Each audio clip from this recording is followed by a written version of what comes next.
आज हम 30 नहीं 40 महत्वपूर्ण सवालों को आज की इस वीडियो में देखने वाले हैं। जी हां, साइंस का विज्ञान के 40 महत्वपूर्ण सवालों को इस वीडियो में बताएंगे जो आपके बोर्ड परीक्षा के लिए इंपॉर्टेंट होगा।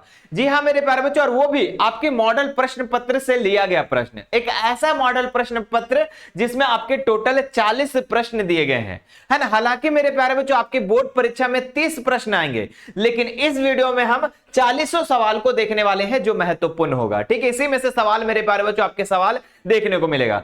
तो आइए शुरू करते हैं मेरे प्यारे बच्चों, और सबसे पहला सवाल को देखते हैं। ठीक है, ये मॉडल प्रश्न पत्र से उठाया गया प्रश्न है जो आपके पीवाईक्यू का है। ठीक है, तो आप सभी को अनिवार्य रूप से बच्चों सभी प्रश्नों को जरूर देख लेना है। हमने प्रीवियस ईयर करवाया बच्चों, प्रीवियस मॉडल पेपर हमने करवाया बच्चों, ऑनलाइन लाइव क्लासेस हमने लिया है ना, आरएम बैच, क्रैश कोर्स, हर तरीके से पढ़ाया। आज की यहां पर हम लोग 40 सवाल को देख लेते हैं, तो पूरे इस वीडियो को देखिएगा एक नजर में मेरे प्यारे बच्चों। पहला सवाल क्या दिया गया है, काफी ज्यादा महत्वपूर्ण है। सवाल है बच्चों आप लोगों का कि दाढ़ी बनाने में किस प्रकार का दर्पण का उपयोग किया जाता है। जी हां बच्चों, जो आप क्या करते हो, सैलून में जाते हो दाढ़ी बनाने के लिए, बाल बनाने के लिए, वहां पे मिरर लगा होता है, दर्पण लगा होता है। उसमें कौन सा दर्पण होता है, समतल दर्पण, उत्तल दर्पण, अवतल दर्पण, इनमें से कोई नहीं। तो इसका जो राइट आंसर हो जाएगा मेरे प्यारे बच्चों, ये हो जाएगा अवतल दर्पण, है ना। तो दाढ़ी बनाने में जो जिस दर्पण का प्रयोग किया जाता है बच्चों, जो मिरर होता है हमारे सामने सैलून में, उसमें अवतल दर्पण का होता है। ठीक है, ताकि फेस के प्रतिबिंब को बड़ा बना सके, है ना, याद रखिएगा। आगे बढ़ते हैं, नेक्स्ट सवाल देखिए क्या है, गोलीय दर्पण। गोलीय दर्पण में फोकस दूरी और वक्रता त्रिज्या के बीच का संबंध है। जी हाँ बच्चों, आपको बताना है कि गोलीय दर्पण में फोकस दूरी और वक्रता त्रिज्या का बीच का संबंध। तो आप लोगों को मेरे प्यारे बच्चों पता है कि ये अवतल दर्पण होता है और ये आपका सी होता है, ये आपका एफ होता है बच्चों। ठीक है, और इन दोनों का संबंध कैसा होता है, तो संबंध होता है एफ बराबर बच्चों r/2। जी हाँ, जो फोकस होता है वो वक्रता त्रिज्या का आधा होता है। ठीक है, तो f बराबर r/2 कहां पर है, option number B, option number B इसका राइट आंसर हो जाएगा। आगे बढ़ते हैं हम लोग, प्रकाश के अपवर्तन की क्रिया में कौन सी भौतिक राशि अपवर्तित रहती है ना, कौन सी जो है बच्चों भौतिक राशि वो चेंज नहीं होती है। ऑप्शन है आवृत्ति, वेग, तरंगदैर्घ्य, इनमें से कोई नहीं। तो जब प्रकाश का अपवर्तन होता है बच्चों, है ना, जब एक माध्यम से दूसरे माध्यम में प्रवेश करता है प्रकाश, ठीक है, तो अपने वो पथ से विचलित हो जाता है। इस समय मेरे प्यारे बच्चों आवृत्ति जो है ये बदलती ही नहीं है, बाकी वेग भी बदल जाता है, तरंगदैर्घ्य बदल जाता है। तो ऑप्शन नंबर ए इसका राइट आंसर हो जाएगा, आवृत्ति जो है ये नहीं बदलती है। आगे देखते हैं, नेक्स्ट सवाल पे कह रहा है कि 1 मीटर फोकस दूरी वाले उत्तल लेंस की क्षमता क्या होगी। बच्चों लेंस की क्षमता निकालना है यहाँ पर, है ना, ऑप्शन दिए गए हैं। तो देखो लेंस की क्षमता क्या होता है, P बराबर बच्चों 1/f होता है। फोकस आपका पहले से दे रखा है 1, है ना, तो 1/1 कर देंगे f के जगह में, तो कितना आ जाएगा, 1 आ जाएगा। और क्षमता का जो क्षमता का जो इसाई मात्रक होता है वो डायोप्टर होता है, तो क्या हो जाएगा, 1 डायोप्टर हो जाएगा। इसका right answer option number B, है ना। और उत्तल रहेगा बच्चों तो प्लस होगा, अवतल रहेगा तो माइनस होगा, याद रखिएगा। अगर अवतल कहता तो माइनस वाला 1d हो जाता। आगे बढ़ते हैं नेक्स्ट सवाल पे कि 4D क्षमता वाले अवतल लेंस की फोकस दूरी क्या होगी, है ना। 4D क्षमता वाले, है ना बच्चों, 4D क्षमता वाले मतलब कि P दे रखा है आपका 4, है ना, इसका फोकस निकालना है कि कितना होगा। तो सेम बच्चों वही फॉर्मूला लगाएंगे हम लोग। इसका फॉर्मूला क्या होता है, F बराबर बच्चों 1/P होता है। ठीक है, तो 1 और P का मान कितना है बच्चों, 4 है। तो इसको हम लोग क्या करेंगे, डिवाइड करेंगे। अब देखो यहाँ पर ये बड़ा है ये छोटा है, तो पॉइंट लगा के हम क्या कर सकते हैं बच्चों, एक 0 लगा सकते हैं। तो 4 दूनी कितना हो जाएगा, 8 हो जाएगा। फिर 2 बचेगा, है ना, 2 किस में बचेगा, हाथ में। तो प्यारे बच्चों यहाँ पर कितना बचेगा, 2 बचेगा, तो 20 हो जाएगा। 4 5 20, यानी कि बच्चों 0.25 सेंटीमीटर इसका आंसर हो जाएगा। अच्छा मीटर, है ना, इतना मेरे प्यारे बच्चों मीटर आंसर होगा, है ना। जब भी आपका फोकस दे रहेगा और ये क्षमता निकाले बच्चे बोलेगा बच्चों, तो ये आपका मीटर में आंसर आएगा। लेकिन इसे आपको सेंटीमीटर में चेंज करना है, क्योंकि ऑप्शन आपके सेंटीमीटर में है। तो प्यारे बच्चों किसी को भी मीटर से सेंटीमीटर में चेंज करने के लिए 100 से हम गुना करते हैं। कितना अंक के पहले पॉइंट है, 2 अंक के पहले, तो 2 अंक इधर खिसक जाएगा। तो प्यारे बच्चों कितना हो जाएगा, 25 सेंटीमीटर। ठीक है, ऑप्शन नंबर बी इसका राइट आंसर हो जाएगा। याद रखिएगा जब भी फोकस से आपको ये क्षमता निकालने बोलेगा बच्चों, तो वो मीटर में आएगा हमेशा, है ना। या फिर मेरे पर जो फोकस निकालने बोलेगा तो क्षमता दिया रहेगा, और फोकस निकालने बोलेगा तो मीटर में आएगा। तो उसे आप अगर ऑप्शन में मीटर में है तो आंसर मीटर में कर देना, अगर सेंटीमीटर में तो उसको चेंज कर देना। आगे बढ़ते हैं मेरे प्यारे बच्चों, नेक्स्ट सवाल कहता है कि वाहन के अग्र दीपों में, जी हाँ बच्चों, जो गाड़ी चलाते हैं उसके हेडलाइट में है ना, किस दर्पण का उपयोग किया जाता है, कौन सा मिरर का प्रयोग होता है बच्चों, है ना, अवतल दर्पण, उत्तल दर्पण, समतल दर्पण, इनमें से कोई नहीं। तो गाड़ी के जो हेडलाइट में होता है बच्चों, वहां पर कौन सा दर्पण का प्रयोग किया जाता है, तो अवतल दर्पण का प्रयोग किया जाता है ना, आगे, है ना, गाड़ी के हेडलाइट में। लेकिन वही मेरे प्यारे बच्चों, है ना, हेडलाइट में अगर पूछा तो आपका अवतल दर्पण हो जाएगा, लेकिन साइड मिरर में पूछ देगा बच्चों, जिससे हम क्या करते हैं, पीछे की गाड़ियों को देखते हैं ना, गाड़ी चलाते हो तो साइड मिरर, वहां पे अगर पूछ दे तो वहां पे कह देना उत्तल दर्पण, है ना, क्या कह दोगे, उत्तल दर्पण का वहां पर प्रयोग होता है, ठीक है, याद रखिएगा। आगे बढ़ते हैं मेरे प्यारे बच्चों नेक्स्ट सवाल पर। मानव नेत्र के जिस भाग पर किसी वस्तु का प्रतिबिंब बनता है वह है, क्या है, कॉर्निया, परितारिका, पुतली, मेरे प्यारे बच्चों, या दृष्टिपटल। तो मानव के आंख पर मेरे प्यारे बच्चों जिस जहां पर प्रतिबिंब बनता है, फिगर बनता है मेरे प्यारे बच्चों, वस्तु का फिगर बनता है, उसको हम कहते हैं मेरे प्यारे बच्चों, क्या कहते हैं, दृष्टिपटल, है ना, इंग्लिश में बात करें बच्चों तो इसी को हम रेटिना कहते हैं। तो प्रतिबिंब कहां पर बनता है बाबू, रेटिना पर बनता है, तो ऑप्शन नंबर डी इसका राइट आंसर हो जाएगा। सामान्य नेत्र का दूर बिंदु क्या है बच्चों, है ना, दूर बिंदु पूछ रहा है, तो 20 सेंटीमीटर, 25 सेंटीमीटर, 100 सेंटीमीटर, अनंत। तो दूर बिंदु जब पूछेगा तो वो हो जाएगा अनंत, है ना, क्या हो जाएगा, अनंत। और निकट बिंदु पूछेगा मेरे प्यारे बच्चों, अगर एग्जाम में निकट बिंदु पूछ दे तो आप लिखना 25 सेंटीमीटर, क्या लिखना बच्चों, 25 सेंटीमीटर लिख देना, ठीक है। चलो आगे बढ़ते हैं नेक्स्ट सवाल पे, है ना, नेत्र में जाने वाली प्रकाश की मात्रा का नियंत्रण कौन करता है। तो बच्चों नेत्र में हमारी आंखों में प्रकाश की मात्रा जाती है, तो उसको नियंत्रित कौन करता है, दृष्टिपटल, स्वच्छ मंडल, परितारिका, पुतली। तो बच्चों ये पुतली करता है ना, जो बच्चों ब्लैक ब्लैक कलर का जो होल दिखता है आंखों में बच्चों, वही उसको नियंत्रित करता है। अगर बहुत ज्यादा प्रकाश आएगा बच्चों तो हम लोग क्या करेंगे, आंखवा ऐसे कर लेंगे, और बहुत कम अगर प्रकाश आएगा बच्चों तो हम क्या करेंगे, ऐसे ऐसे आंखवा कर लेंगे। तो ये कौन नियंत्रित करता है, तो पुतली करता है बच्चों। मानव नेत्र में प्रतिबिंब की प्रकृति क्या होती है बच्चों, तो मानव नेत्र में जो है प्रतिबिंब की प्रकृति, जो फिगर बनता है बच्चों, है ना, उसका प्रकृति क्या होता है ना, सीधा आभासी, उल्टा आभासी, सीधा वास्तविक, उल्टा वास्तविक। तो प्यारे बच्चों आप समझो कि मानव नेत्र में कौन सा लेंस होता है, तो बोले सर उत्तल लेंस होता है। और उत्तल लेंस की प्रकृति कैसी होती है बच्चों, तो ये होता है उल्टा एवं वास्तविक होता है। तो ऑप्शन नंबर डी इसका राइट आंसर हो जाएगा। आगे बढ़ते हैं, 1 किलोवाट निम्न में से किसकी इकाई है ना, किसकी इकाई है। तो 1 किलोवाट जो है बच्चों, है ना, 1 किलोवाट घंटा जो है ये आपका ऊर्जा का है ना बच्चों, किसका है, ऊर्जा का है। ऑप्शन नंबर बी इसका राइट आंसर हो जाएगा। आगे देखते हैं, कूलॉम्ब किसका मात्रक है, विद्युत आवेश का, विद्युत धारा का, विभवांतर का, या फिर प्रतिरोध का। तो कूलॉम्ब जो है मेरे प्यारे बच्चों, कूलॉम्ब जो है ये किसका मात्रक है, तो याद रखिएगा, है ना, ये इलेक्ट्रिक चार्ज का है बच्चों, यानी विद्युत आवेश का है ना। कूलॉम्ब जो है किसका मात्रक है बाबू, ये किसका है, तो विद्युत आवेश का। विद्युत धारा का मात्रक क्या है बच्चों, बताओ जल्दी से, तो ए मीटर है ना, एम्पियर, सॉरी, विद्युत धारा का मात्रक क्या है बच्चों, तो एम्पियर है, याद रखिएगा। विभवांतर किसका मात्रक है बच्चों, विभवांतर का मात्रक क्या होता है, वोल्ट होता है, ठीक है। और अगर प्रतिरोध का मात्रक पूछे तो क्या होता है बच्चों, ओम होता है। तो सभी को आप लोग को क्या करना है, याद कर लेना है। अगला सवाल देखते हैं मेरे प्यारे बच्चों। नेक्स्ट सवाल कहता है कि विद्युत मोटर एक युक्ति है ना। विद्युत मोटर क्या है, एक बच्चों एक मशीन है जो परिवर्तित करती है। तो मोटर क्या परिवर्तित करती है बच्चों, तो ये करता है, मोटर क्या करता है बच्चों, ये आपकी विद्युत धारा को क्या करता है, वो यांत्रिक ऊर्जा में चेंज करता है, यानी विद्युत ऊर्जा को यांत्रिक ऊर्जा में चेंज करता है। ऑप्शन नंबर 20 का राइट आंसर हो जाएगा। जल का विद्युत अपघटन किस प्रकार की अभिक्रिया है ना बच्चों, ये आपको कुछ पूछ रहा है, जल की विद्युत अपघटन जो है ये किस प्रकार की अभिक्रिया है। तो जल का जब अपघटन होता है बच्चों, यानी कि H2O को क्या किया जाता है, ये विद्युत अपघटन कराया जाता है बच्चों। जब इसे क्या कराया जाता है, विद्युत अपघटन जो कराया जाता है बच्चों, इसमें क्या होता है कि H2 अलग हो जाता है, O2 अलग हो जाता है। तो इस समय मेरे प्यारे बच्चों देख सकते हैं कि यहां पर एकल अभिकारक टूट करके छोटे छोटे उत्पाद का निर्माण कर रहा है। तो बताओ मेरे प्यारे विद्यार्थी जी, हमने किसके बारे में बात किया था कि जब एकल अभिकारक टूट कर छोटे छोटे उत्पाद का निर्माण करेंगे उसको हम वियोजन अभिक्रिया कहते हैं। क्या कहते हैं बच्चों, ऑप्शन नंबर 20 का राइट आंसर हो जाएगा।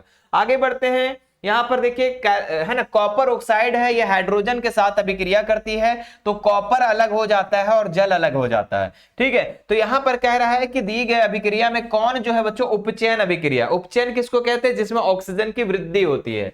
तो वृद्धि किसमें हो रही है, कॉपर ऑक्साइड में, तो कॉपर बन रहा है, तो कमी हो रहा है। हाइड्रोजन से क्या हो रहा है बच्चों, हाइड्रोजन ऑक्साइड, मतलब ऑक्सीजन की वृद्धि हो रहा है हाइड्रोजन में, तो हाइड्रोजन इसका राइट आंसर हो जाएगा, ऑप्शन नंबर डी। आगे बढ़ते हैं नेक्स्ट सवाल पर।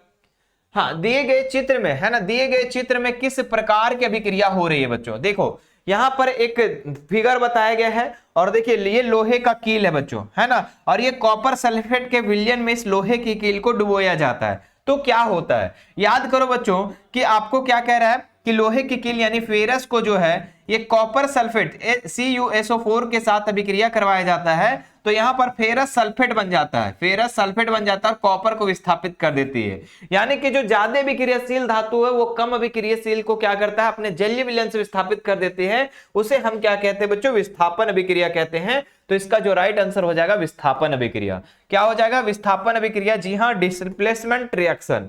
आगे देखते हैं, निम्नलिखित में कौन प्राकृतिक सूचक का उदाहरण है बच्चों। प्राकृतिक सूचक, देखिए सूचक क्या करता है बच्चों, वो अम्ल क्षारक की सांद्रता को बताता है, कितना अम्ल है, क्या क्षारक है, क्या चीजें हैं, वो चीजें बताती है। ठीक है, कौन अम्ल है, कौन क्षारक है, ये प्राकृतिक सूचक मतलब सूचक बताता है। अब यहां कह रहा है कौन जो है प्राकृतिक सूचक है, नेचुरल रूप से जो है जो इंडिकेटर का काम करता है। तो मेथाइल ऑरेंज बच्चों ये कृत्रिम है, ये एक मानव खुद बनाया है। फिनोल्फथालीन ये भी मानव बनाया है बच्चों। लिटमस पत्र, ये मेरे प्यारे बच्चों यही है आपका प्राकृतिक सूचक, है ना, क्योंकि बच्चों ये लाइकेन है ना, लिचेन नामक पौधा से निकाला जाता है ना, लाइकेन या लिचेन बोल सकते हैं, है ना बच्चों। तो ये लिचेन है ना, लिचेन नामक पौधा से इसको क्या किया जाता है बच्चों, निकाला जाता है। तो ये प्राकृतिक सूचक है।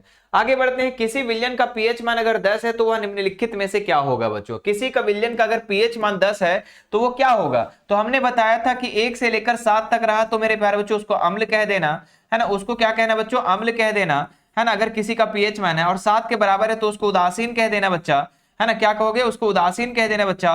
और 7 से अधिक अगर रहा, 7 से लेकर अधिक रहा, 7 से अधिक रहा मतलब 14 तक रहा बच्चों, 8 9 10, तो वो हमारा क्षार हो जाएगा। तो 10 कहां पर है, तो 10 आपका बच्चों 7 से ज्यादा है, मतलब कि वो क्षारक हो जाएगा। ठीक है, क्षारक ऑप्शन नंबर डी।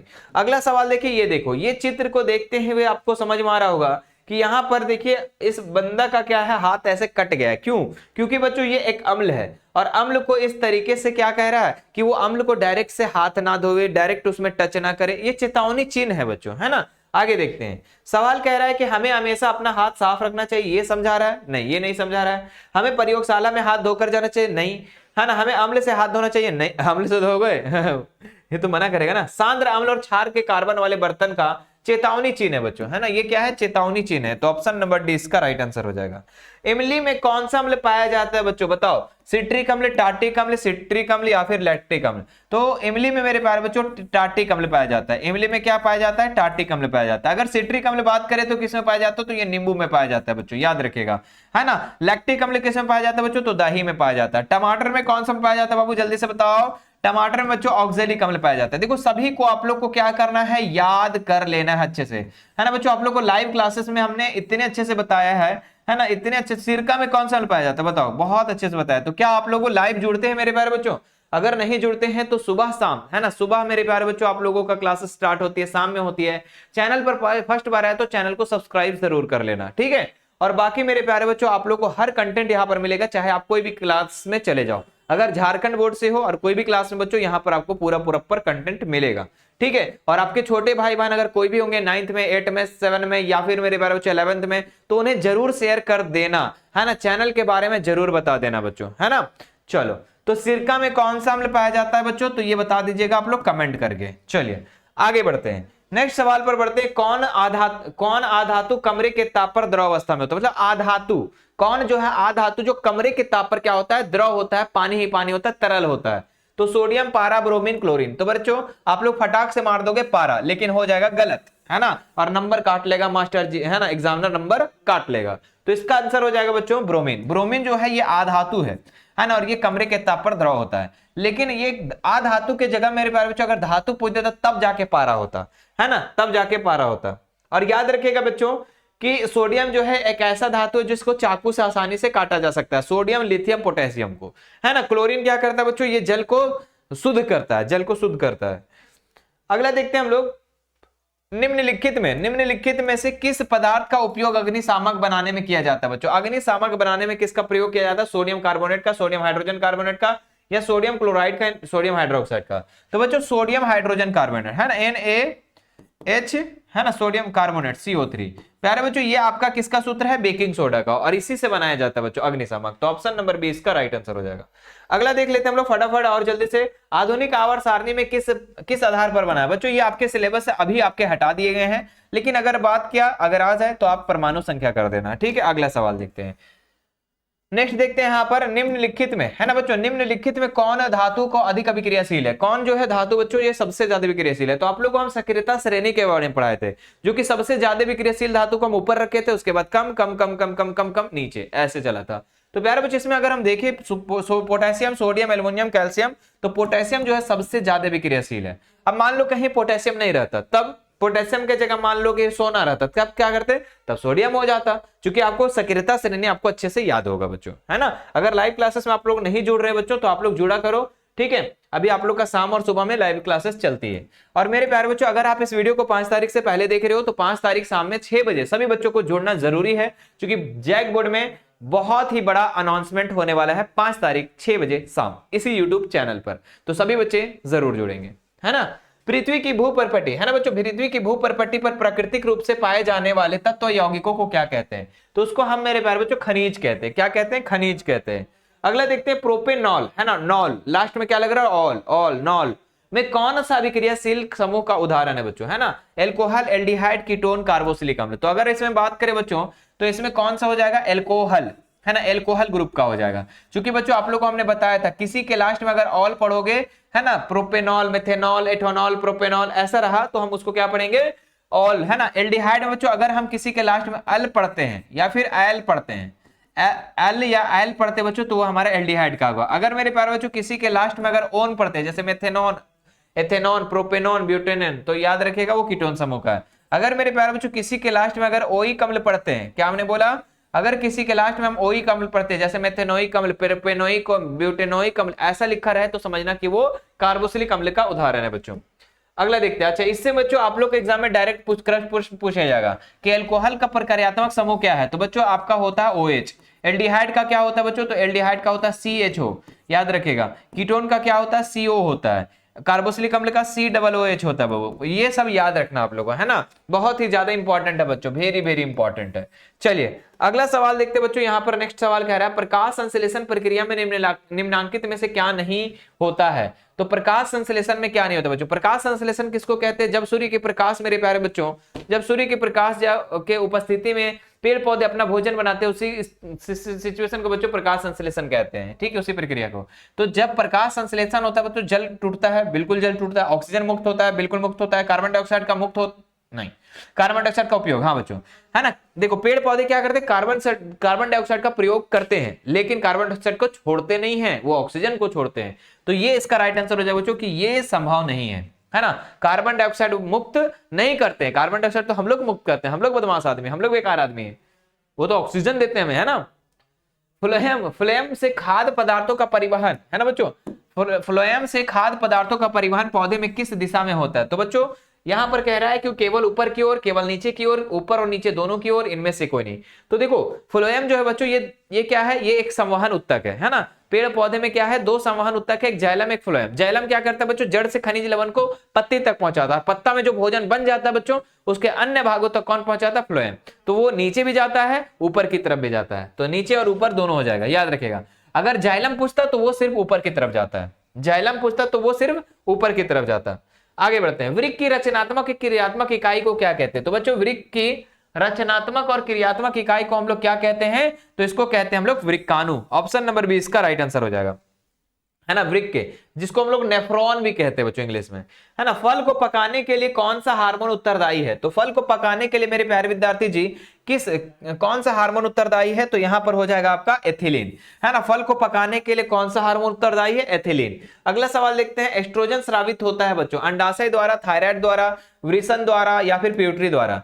तो एस्ट्रोजन जो होता है ये बच्चों अंडाशय के द्वारा स्रावित होता है ना। लड़कियों में बच्चों अंडाशय के द्वारा, मतलब कि महिलाओं में क्या होता है, मादा में क्या होता है, अंडाशय के द्वारा एस्ट्रोजन स्रावित होता है, जो क्या करता है बच्चों, लड़कियों के लक्षणों को प्रदर्शित करता है, लक्षणों को बढ़ाता है ना। कहने का मतलब कि कमर चौड़ी होना, ये सारे है ना, बहुत सारी चीजें, वो तो आप जननांग में बाल आना, बहुत सारी चीजें, है ना, वो चीज आप लोगों को हम बहुत अच्छे से बता चुके थे। अगला सवाल देखो बच्चों, कह रहा है, ये चल क्यों नहीं रहा भाई,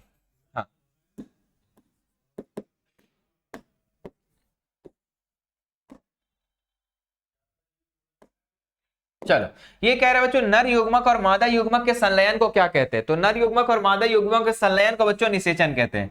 नर युग्मक मेरे प्यारे बच्चों क्या होता है? शुक्राणु होता है, शुक्राणु होता है, याद रखिएगा। और मेरे प्यारे बच्चों मादा युग्मक क्या होता है? अंडाणु होता है। मादा युग्मक क्या होता है बच्चों? अंडाणु होता है, याद रखें। और दोनों जब मिलता है बच्चों तो जाइगोट का निर्माण करता है, उसी प्रक्रिया को हम निषेचन कहते हैं, है ना। दिए गए चित्र में कौन जनन हो रहा है बच्चों? यहां पर आपको बताना है कौन जनन। तो ये किसका चित्र है? तो बोले गुरुजी ये तो हाइड्रा का चित्र है। क्या कहोगे? ये सर हाइड्रा का चित्र है। और हाइड्रा का जनन जो होता है ये किस प्रकार होता है? मुकुल के द्वारा होता है। बाबू क्या होता है? ये मुकुल के द्वारा होता है ना, मुकुल के द्वारा। तो ऑप्शन नंबर देख लीजिए कहां पर है मुकुलन। तो मुकुलन ऑप्शन नंबर ए है। ऑप्शन नंबर ए इसका राइट आंसर हो जाएगा। ऑप्शन नंबर ए इसका बिल्कुल राइट आंसर हो जाएगा। आगे बढ़ते हैं, नेक्स्ट सवाल देखते हैं मेरे प्यारे बच्चों। अगला सवाल हमारा क्या दिया गया है, ध्यान दीजिएगा। हमारा अगला सवाल है यहाँ पर कि पक्षी और चमगादड़ के पंख क्या होते हैं बच्चों, है ना। तो पक्षी और चमगादड़ के जो अंग होते हैं बच्चों, ये क्या होते हैं? असमजात अंग, है ना। यानी कि इसकी जो काम एक ही होता है बच्चों, लेकिन यहाँ पर बनावटें अलग अलग होती है, असमजात अंग हो जाएगा इसका। रेट अगला सवाल देखते हैं। मेंडल अपने प्रयोग के लिए किस पौधे को चुना है बच्चों? ये चुना है आपके मटर के पौधे को, है ना। मेंडल जो है ये किस पौधे को चुना है? तो मटर के पौधे को चुना है। ऑप्शन नंबर सी इसका राइट आंसर हो जाएगा। निम्नलिखित में कौन उत्पादक है बच्चों? उत्पादक यानी जो पहली पीढ़ी में होती है ना, खाद्य श्रृंखला का स्टार्टिंग में जो होता है, तो वो बच्चों आपका क्या हो जाएगा? सांप, मेंढक, घास या ग्रॉस हॉपर। तो बच्चों ये पहली पीढ़ी में आपका क्या होता है? घास होता है। क्योंकि मेरे प्यारे बच्चों घास का ही कौन खाता है? तो टिड्डा खाता है, जिसको हम लोग ग्रॉस हॉपर कहते हैं। क्या कहेंगे? ग्रॉस हॉपर, है ना। और ग्रॉस हॉपर को कौन खाता है बाबू? मेंढक खाता है। मेंढक को कौन खाता है बाबू? सांप खाता है। सांप को कौन खाता है बाबू? बाज खाता है। बाज को कौन खाता है बाबू? अपघटक खाता है, याद रखेगा। किस आहार श्रृंखला में शाकाहारी का निर्माण करता है बच्चों, है ना। तो प्रथम पोषक स्तर, प्रथम पोषक स्तर तो खुद बच्चों वो क्या करता है? अपना भोजन जो है सूर्य के प्रकाश को बचने में, तो वो शाकाहारी में नहीं आएगा। लेकिन द्वितीय पोषक स्तर जैसे मेरे बारे जो टिड्डा हो गया, हिरन हो गया, बकरी हो गया, ये सब क्या आ जाएगा बच्चों? ये सब आपका द्वितीय स्तर में हो जाएगा। और इसमें शाकाहारी है। वो क्या करते हैं? फले फेल पेड़ पौधों को खाते हैं, शाकाहारी को, मांस को नहीं खाते हैं। ओजोन परत का अवक्षय जो है ये किस लिए जिम्मेदार है बच्चों? तो ओजोन परत बच्चों आप लोगों को पता है कि सूर्य की तीखी किरणें जो है हमारी पृथ्वी तक आती है, और उसको रोकने के लिए ओजोन परत बच्चों बहुत ही ज्यादा रिस्पॉन्सिबल है। अब ये धीरे धीरे क्या हो रहा है? धीरे धीरे छिद्र होते जा रहा है, ठीक है। और इसका कारण है बच्चों क्लोरोफ्लोरोकार्बन। क्या है? क्लोरोफ्लोरोकार्बन, इसी के कारण से। और ये क्लोरोफ्लोरोकार्बन कहाँ निकलता है बच्चों? तो ये आपके फ्रिज से, एसी से, वगैरह वगैरह से निकलता है, ठीक है। बोले सर ये वगैरह वगैरह क्या है? तो फ्रिज एसी समझ रहे हो ना बच्चों। जैसे जैसे टेक्नोलॉजियां बढ़ रही है वैसे वैसे बच्चों हम लोग का आयु भी कम होते जा रहा है ना। हाँ बच्चों, अगला देखते हैं। बीमारियां बढ़ती जा रही है। निम्नलिखित में से कौन जो है जैव ऊर्जा स्रोत का उदाहरण नहीं है बच्चों? तो लकड़ी, गोबर गैस, नाभिकीय ऊर्जा। नाभिकीय ऊर्जा बच्चों ये क्या है? ये जैव मात्रा का स्रोत नहीं है बच्चों। बाकी लकड़ी, गोबर गैस और कोयला है। अब देखते हैं मेरे प्यारे बच्चों लास्ट सवाल। और लास्ट सवाल को करने से पहले मेरे प्यारे बच्चों मैं आपसे बस यही कहूंगा कि वीडियो को ज्यादा से ज्यादा सभी बच्चों तक शेयर करेंगे, और सभी बच्चों को कह देंगे मेरे प्यारे बच्चों, सभी बच्चों को कह देंगे कि आप लोगों के लिए मेरे प्यारे बच्चों एक मैराथन आने वाला है ना, महा मैराथन आने वाला है, अंतिम प्रहार आने वाला है। 3 सीरीज आएगा मेरे प्यारे बच्चों। कितने सीरीज? 3 सीरीज, है ना। तो पहला मेरे प्यारे बच्चों 7 को शाम 6 बजे, ठीक है ना बच्चों, याद रखिएगा। कब कब आने वाला है विज्ञान का? तो विज्ञान का मेरे प्यारे बच्चों मैं इधर लिख देता हूं थोड़ा सा। अभी लास्ट क्वेश्चन को हम करा ही देंगे, उससे पहले हम इधर लिख देते हैं, ठीक है बच्चों। याद रखना आप लोग, है ना, याद रखना आप लोग। विज्ञान का कब कब आने वाला है? विज्ञान का मेरे प्यारे बच्चों ये कब कब आने वाला है, ध्यान दीजिएगा। विज्ञान का जो है अंतिम प्रहार कब आने वाला है? तो देखो, है ना बच्चों, SCIENC साइंस का मेरे प्यारे बच्चों आपका आने वाला है। कब कब आने वाला है? तो सबसे पहला आएगा आपका 7 तारीख को, है ना।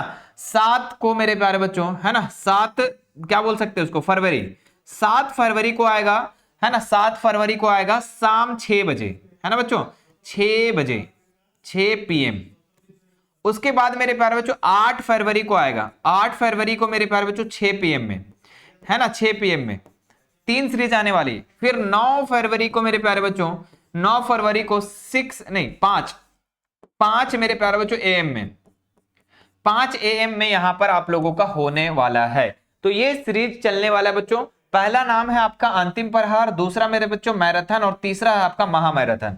और सभी सब्जेक्ट का ऐसा हो रहा है बच्चों, सभी सब्जेक्ट का, हिंदी का दे रहे हो, इंग्लिश का दे रहे हो, मैथ का, साइंस का, SST का, सबका आपको ये तीनों सीरीज मिलने वाला है, अंतिम प्रहार, मैराथन, महा मैराथन। तो इसमें जुड़ना आप सभी बच्चों को नहीं भूलना है, इस बात को याद रखना, ठीक है। और 5 तारीख को मेरे बारे बच्चों वीडियो को पहले देख रहे हो, तो 5 तारीख को आप क्या करना, अपने उन दोस्तों को जोड़ देना 6 बजे जो जो क्या होंगे मेरे प्यारे बच्चों, जो क्लास 9th में होंगे, 8th में होंगे या 11th में होंगे या फिर आप होंगे या आपके कोई मित्र होंगे, महिला मित्र, पुरुष मित्र, सबको शेयर कर देना और सभी बच्चे एक बार जोश और जुनून के साथ 5 तारीख को जुड़ जाना। ठीक है, चलिए फिर मेरे प्यारे बच्चों फिर मिलते हैं आप लोगों से नेक्स्ट क्लास में, है ना। धन्यवाद। आज का क्लास आपको अच्छा लगा होगा और हमारा पढ़ाया हुआ बच्चों आप लोगों ने बहुत सारे चीजों को सीखा होगा, है ना। हमने ऑब्जेक्टिव, सब्जेक्टिव, है ना, मैथ, साइंस, इधर बच्चों आप लोग को हिंदी भी करवा दिया गया है ना, इधर इंग्लिश करवा दिया गया है ना, अंकित सर के द्वारा, और इधर ये अमीन सर के द्वारा आपको एसएसटी भी करा दिया गया है। हर तरीके से बच्चों